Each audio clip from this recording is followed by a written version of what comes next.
The humid air of Varelia clung to Captain Jackson Kane's combat fatigues like a second skin as he stepped off the transport shuttle. Ancient trees towered overhead, their canopy so dense that only scattered beams of the system's twin suns penetrated to the jungle floor. Somewhere in the emerald shadows, exotic birds called with haunting melodies that seemed to echo the diplomatic tension hanging over this mission. Jackson adjusted his ceremonial sidearm and checked his chronometer. The Zephyrian delegation would arrive soon, and this meeting could determine whether humanity gained a powerful ally or found itself facing another hostile force in the ever-expanding galaxy. 3 years of intermittent warfare with the hegemony had left Earth's colonies vulnerable, and they desperately needed friends among the stars. Captain Kane, his aide, Lieutenant Torres, approached with a datapad. The Zephyrian ship just entered orbit. 2 envoys aboard, both high-ranking females, from their diplomatic corps.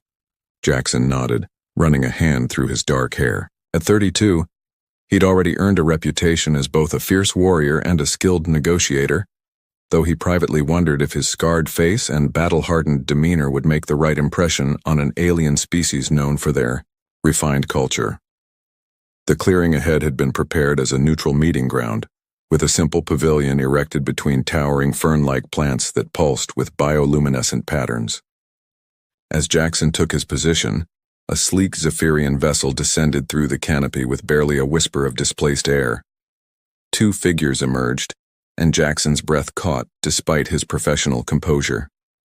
The aliens were undeniably humanoid, but ethereally beautiful, with skin that seemed to shimmer with an inner blue radiance. The first was tall and graceful, her crimson curls cascading over her shoulders like liquid fire against her azure complexion. She wore flowing robes that marked her as a diplomatic envoy. The second was shorter but more muscular, her auburn curls pulled back in a practical style, and her attire suggested military rank. Captain Kane, the taller one, spoke, her voice melodious despite the universal translator's mechanical overlay. "I am Envoy Valana of the Zephyrian Council. This is Military Attaché Kira." Jackson stepped forward, extending his hand in the traditional human greeting he'd been briefed was acceptable to their species. "An honor to meet you both.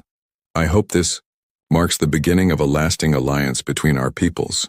The moment Valana clasped his hand, something extraordinary happened. Her large violet eyes dilated suddenly, and a visible shudder ran through her elegant frame.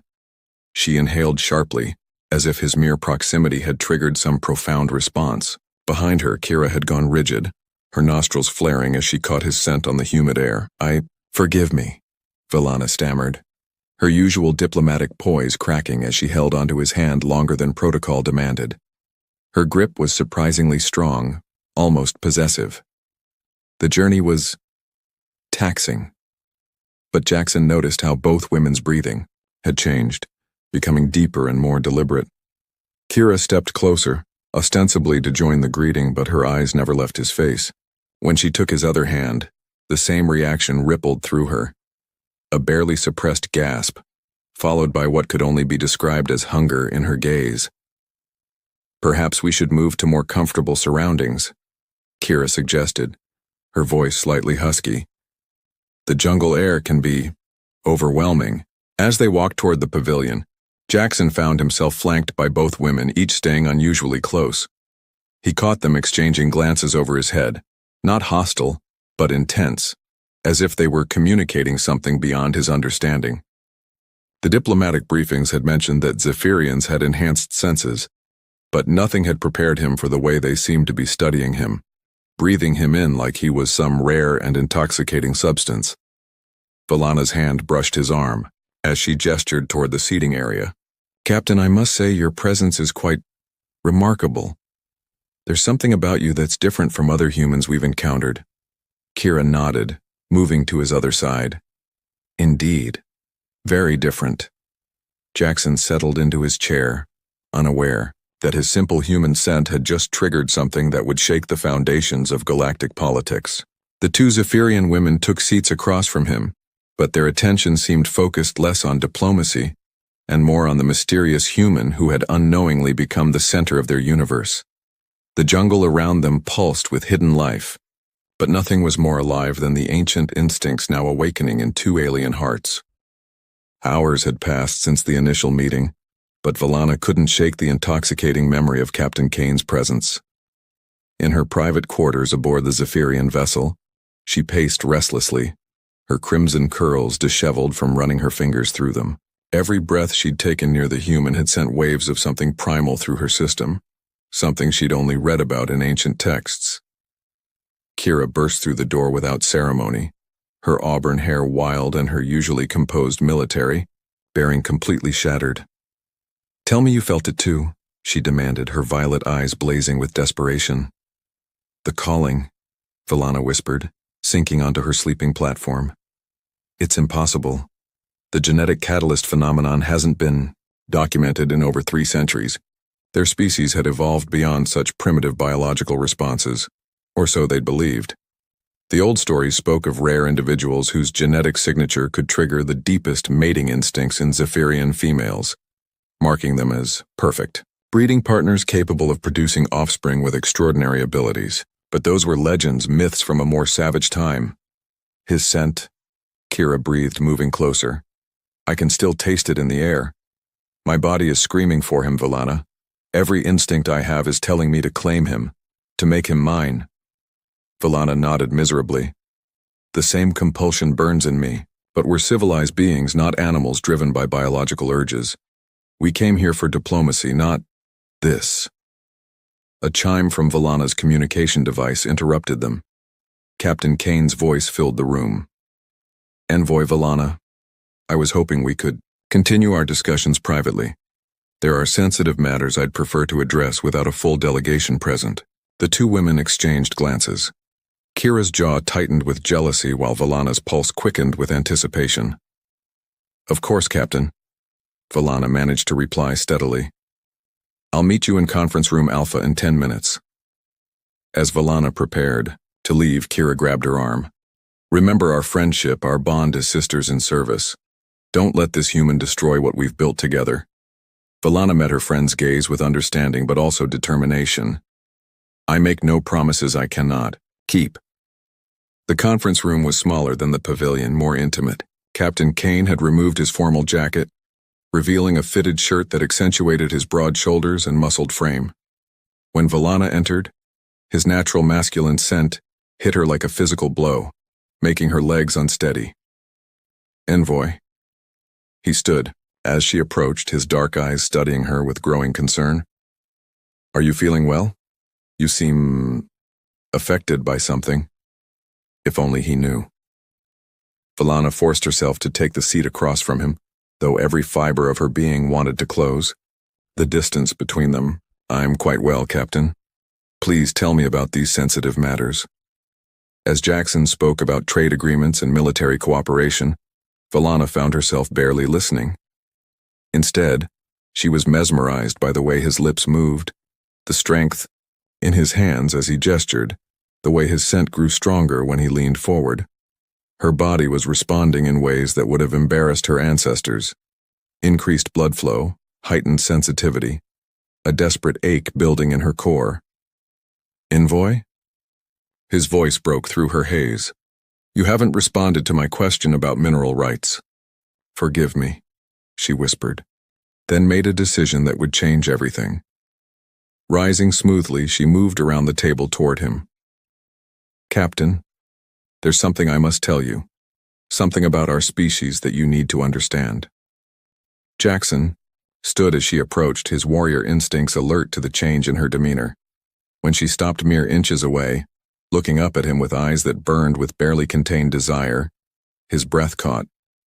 "We Zephyrians have certain biological responses to specific genetic markers," she said softly, her hand coming to rest on his chest.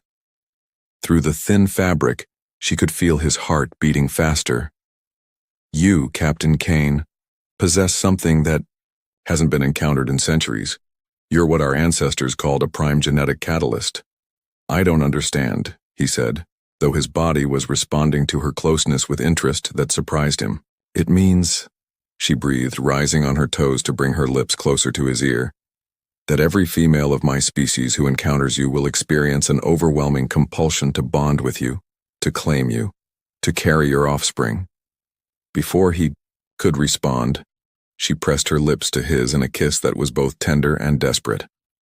Jackson's surprise melted into instinctive response as her alien physiology proved remarkably compatible with human anatomy. Her skin was softer than silk, and she tasted like exotic spices and starlight. When they broke apart, both were breathing heavily. "This complicates the diplomatic situation," he observed. Though his hands had found their way to her waist. "Tremendously," she agreed, then kissed him again with even more passion. Neither noticed Kira watching from the doorway, her expression a mixture of heartbreak and growing resolve. The hunt for the human catalyst had begun, and she would not be left behind. The emergency meeting aboard the Zephyrian vessel crackled with tension. Kira had called together the ship's senior staff after monitoring communications that chilled her military-trained blood. Word of the catalyst discovery had somehow leaked, beyond their mission parameters. 3 hegemony battlecruisers have altered course toward Virelia, she reported, her voice tight with controlled anger. The consortium has dispatched a science vessel, and our own high command is sending a full diplomatic fleet. Captain Kane has become the most valuable individual in this sector of the galaxy. Valana entered the briefing room, her formal robes, slightly disheveled and her lips still swollen from passionate kisses. The satisfied glow on her face only deepened Kira's sense of urgency and jealousy. "We must protect him," Valana said immediately. "If the hegemony takes him, they'll use him to breed an army of super soldiers," Kira finished grimly. "And if the consortium gets him, they'll turn him into a laboratory specimen. We can't let either happen." But Valana noticed something else in her friend's tone, a possessive edge that matched her own feelings. "Kira, your interest in protecting the captain seems personal." Before Kira could respond, alarms began blaring throughout the ship. The tactical officer's voice cut through the chaos. "Incoming transmission from Captain Kane. He's under attack. At the surface compound." The view screen flickered to life, showing Jackson crouched behind an overturned table as energy blasts scorched the air around him.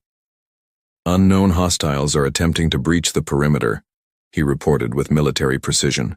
"Despite the danger, I count at least 12 armored figures. They're not trying to kill me, they want me alive." Kira was already moving, grabbing her weapon harness. "I'm going down there." "We both are," Valana declared, surprising everyone with her determination. Minutes later, both women materialized in the compound courtyard via emergency transport, their arrival coinciding with a lull in the firefight. Jackson looked up from his defensive position, relief and something deeper flickering in his eyes as he saw them. Hegemony shock troops, he identified, gesturing toward the jungle where armored figures were regrouping. "They've been trying to flank my position for the past 20 minutes. Kira immediately took charge, her military training evident as she assessed the tactical situation, but when she moved to Jackson's side, positioning herself protectively close, Valana felt a spike of irrational jealousy. "Captain," Kira said, her hand briefly touching his shoulder, "I need you to know that what you're experiencing with us, it's not just attraction. Our species forms permanent bonds with genetic catalysts. The connection you felt with Valana, you'll feel it with me too." To demonstrate her point, she leaned closer, allowing her natural pheromones to wash over him. Jackson's pupils dilated, as the same primal response that Valana had triggered began building in his system, but this time he was more prepared for it. "Both of you?" he asked, his voice rougher than usual. "It's not uncommon in our culture," Kira explained, her lips almost brushing his ear. "Catalyst bonds often involve multiple partners. It ensures genetic diversity and emotional stability." Valana watched the interaction with mixed emotions, jealousy warring with the deep friendship she shared with Kira, and both overshadowed by the growing certainty that they would indeed need to share this remarkable human. The moment was shattered by renewed weapons fire. The hegemony troops had resumed their assault, and this time they were coordinating with aerial support. Energy blasts rained down from above, as armored soldiers advanced through the jungle undergrowth. "The transport pad," Jackson shouted over the noise. "We need to reach the emergency evacuation point." What followed was a running battle through the jungle as the three of them moved together with surprising coordination. Kira's military precision complemented Jackson's combat experience, while Valana proved surprisingly capable with the energy weapon she'd claimed from a fallen attacker. But it was during a brief respite, huddled together behind a massive tree trunk, while enemy forces searched nearby, that the emotional breakthrough occurred. Pressed between the two alien women, their sense mingling with his own, Jackson felt something shift inside him. Not just physical attraction, but a deeper recognition. "I can feel it," he whispered, looking from Valana to Kira. "This bond you're talking about, it's like you're both becoming part of me." Kira's breath caught as she realized the catalyst effect was working both ways, that he was becoming as necessary to them as they were to him. Without hesitation, she kissed him with the same desperate passion Valana had shown earlier. When they broke apart, Valana was watching with understanding rather than jealousy. "We're bound now," she said simply. "All three of us. Whatever happens, we face it together." The sound of approaching aircraft forced them back into motion, but something fundamental had changed. They were no longer just a human and two aliens thrown together by circumstance. They were becoming something unprecedented in galactic history. As they reached the transport coordinates, Jackson turned to both women with grim determination. "If I'm really this catalyst thing, then I'm not running from it. But I choose who I bond with, and I choose both of you." The transport beam enveloped them just as hegemony troops burst into the clearing, leaving their enemies empty-handed but more determined than ever to claim the human who had just become the most sought-after individual in the galaxy. The Zephyrian vessel Star Whisper streaked through hyperspace, its hull groaning under the stress of maximum acceleration. In the ship's main lounge, Jackson stood before a holographic display showing the tactical situation, a three-dimensional map of pursuit and pursuers that painted a grim picture of their chances. 7 ships in total, he reported to the assembled crew. The Hegemony Task Force, the Consortium Science Vessel, and now 4 more Zephyrian ships from different political factions. All of them want me for different reasons. Valana moved to his side, her presence both comforting and electric. Over the past few days of flight, their bond had deepened beyond mere physical attraction. She could sense his emotions now, feel his determination mixed with concern for their safety. "My people are not unified on this matter," she admitted. "Some see you as a divine gift, others as a weapon to be controlled. The faction that sent us believes in choice and free will, but not all Zephyrians share that philosophy." Kira approached. From the other side, her military bearing slightly softened by the growing intimacy between them. "The worst part is, they're right about your potential. The genetic analysis we ran shows that offspring from a catalyst bond would possess enhanced physical capabilities, extended lifespans, and mental abilities beyond current norms." Jackson turned to face both women, his expression serious. "Is that what you want from me? Enhanced children?" "No," Valana said immediately, her hand finding his. "What I want is you, the person, not the genetic template." Kira nodded agreement, though her warrior's pragmatism showed through. "But we can't ignore what you represent. If we're going to survive this, we need to understand the full scope of what we're dealing with." The ship's captain, a grizzled Zephyrian named Torvin, approached their group.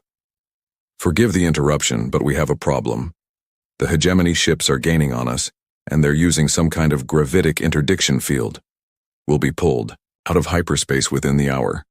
Jackson's military training kicked in. "Can we fight them?" "This is a diplomatic vessel," Torvin replied grimly. "We're armed, but not for sustained combat against battle cruisers." It was then that Valana made a suggestion that surprised everyone. "There is another option, the bonding protocols." Kira's eyes widened. "Valana, no. It's too dangerous, and the timing—" "What are the bonding protocols?" Jackson interrupted. Valana took a deep breath, her blue skin flushing deeper. "It's an ancient ritual that formally establishes catalyst bonds. Once completed, it creates legal and biological protections under Zephyrian law. No one can claim or separate bonded individuals without committing an act of war against our entire species. But, Kira added reluctantly, it requires complete physical and emotional integration, total vulnerability. If we're interrupted during the process, we could die, Valana finished. All three of us. The ship shuddered as enemy weapons began targeting their engines. Jackson looked at both women, these remarkable beings who had become so much more than allies or even lovers. The bond between them had grown stronger each day, each shared danger and intimate moment weaving them closer together. How long does the ritual take? He asked. 6 hours, Valana whispered. Then we better start now, Jackson decided, because I'd rather die bonded to both of you than live as someone else's prisoner. What followed was unlike anything in Jackson's experience. The bonding protocols were part physical intimacy, part mental linking, and part spiritual transformation. In Valana's private quarters, surrounded by the soft glow of Zephyrian ceremonial crystals, they began the ancient process. The first phase involved the sharing of life essence, a deep, almost transcendent joining that left all three gasping and changed. Valana's telepathic abilities, normally limited to her own species, began extending to Jackson. Kira's enhanced physical capabilities started manifesting in him as well. I can feel your thoughts, Jackson whispered in wonder, his consciousness expanding to encompass both women's perspectives. And we can feel yours, Kira replied, tears streaming down her face as she experienced human emotions for the first time. The fierce protectiveness, the depth of love, the stubborn courage that defined their human warrior. The second phase was more intense, involving the complete merging of their genetic signatures. Ancient Zephyrian biotechnology, activated by the ceremonial crystals, began rewriting their cellular structures to create permanent compatibility. But it was during the third phase that everything changed. As their minds touched at the deepest level, Jackson suddenly understood the true scope of what they were becoming. The catalyst bond wasn't just about enhanced offspring, it was about evolution itself. Their union would create something new, a bridge between species that could change the galaxy. The prophecies, Valana gasped as the same realization hit her. The ancient texts speak of a joining that would herald a new age. They weren't just myths. The ship shook violently as enemy fire found its mark. But the three bonded individuals barely noticed. They were lost in each other, their separate identities dissolving and reforming as something greater than the sum of their parts. When the ritual finally concluded, they lay entwined and exhausted, but fundamentally changed. Jackson could now understand. Zephyrian without a translator. Valana and Kira shared an emotional depth that transcended their original species' limitations. All three possessed enhanced abilities that defied conventional understanding. Captain, Torvin's voice came over the intercom. You need to see this. The hegemony ships, they've stopped firing. In fact, they're retreating. Jackson rose unsteadily, supported by his bonded mates. Why would they retreat? Because, Valana said with growing amazement, the bond signature we just created is broadcasting across subspace. Every Zephyrian in the galaxy knows what we've accomplished, and according to our oldest laws, we're now protected by the entire Zephyrian fleet. As if summoned by her words, the viewscreen showed dozens of Zephyrian vessels dropping out of hyperspace around them, not to capture or control, but to escort and protect the first successful catalyst bond in over 3 centuries. The hunt was over. The real adventure was just beginning. 6 months later, the garden dome aboard the massive Zephyrian mothership Eternal Dawn bloomed with flowers from a dozen worlds. Jackson stood at the center of the ceremonial space, wearing formal attire that blended human military tradition with Zephyrian elegance. The significance of this moment wasn't lost on him. They were about to make history. Representatives from dozens of species filled the observation galleries, all drawn by curiosity about the first interspecies catalyst bonding ceremony to be broadcast across the galaxy. Even former enemies like the hegemony had sent diplomatic, Observers, their aggressive posture replaced by cautious respect for what the trio had accomplished. Valana approached from one side of the aisle, resplendent in flowing robes of deep crimson that matched her magnificent curls. Her pregnancy was just beginning to show, the first child of their unprecedented union, already confirmed to possess the enhanced capabilities their bond had made possible. Kira came from the other direction, her military dress uniform modified, with traditional Zephyrian ceremonial elements. Her own pregnancy, confirmed just weeks after Valana's, represented the second miracle of their genetic compatibility. As his bonded mates joined him at the altar, Jackson felt the familiar surge of connection that had only grown stronger over the months. Their mental link allowed them to share thoughts and emotions in ways that made them more than just lovers. They were truly becoming one consciousness in three bodies. "My friends," began the Zephyrian high ceremonialist, her ancient voice carrying clearly through the dome, "we gather today to witness something unprecedented in galactic history, the formal recognition of a catalyst bond that has already begun to reshape our understanding of what's possible between species." The ceremony itself was a beautiful fusion of traditions, human vows of devotion mixed with Zephyrian rituals of genetic harmony.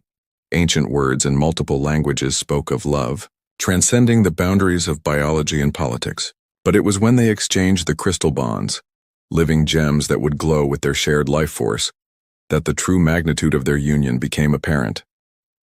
The crystals didn't just represent their commitment, they were biological extensions of their bond, allowing them to maintain their connection across vast distances. "I, Jackson Kane of Earth, accept you both as my eternal partners," he said, his voice carrying to every corner of the dome.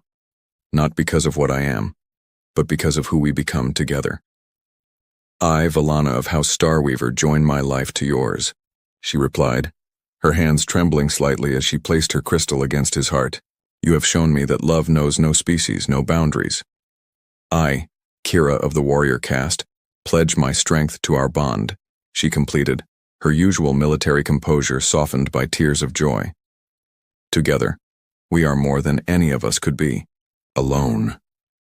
As the crystals touched, a visible pulse of energy flowed between them, and every Zephyrian in the audience gasped. The bond signature was stronger than anything in their recorded history, confirming what many had begun to suspect. Their children wouldn't just be enhanced individuals, they would be the beginning of something entirely new. The celebration that followed lasted 3 days, with representatives from across the galaxy offering treaties, trade agreements, and alliance proposals. Jackson's unique position as the first human catalyst had made him an inadvertent ambassador for his entire species. "It's ironic," he mused to his wives as they stood on the observation deck, watching Earth's blue marble grow larger as they approached. "I came to Virelia for one diplomatic mission, and ended up becoming a bridge between civilizations." "Not just a bridge," Valana corrected, her hand resting on her growing belly. "A foundation. Our children will be citizens of multiple worlds, inheritors of both human determination and Zephyrian wisdom." Kira nodded, her own pregnancy making her glow with contentment. "The genetic analysis shows they'll have extended lifespans, enhanced physical capabilities, and mental gifts that could revolutionize science and diplomacy. But more importantly, they'll grow up knowing that love transcends all boundaries."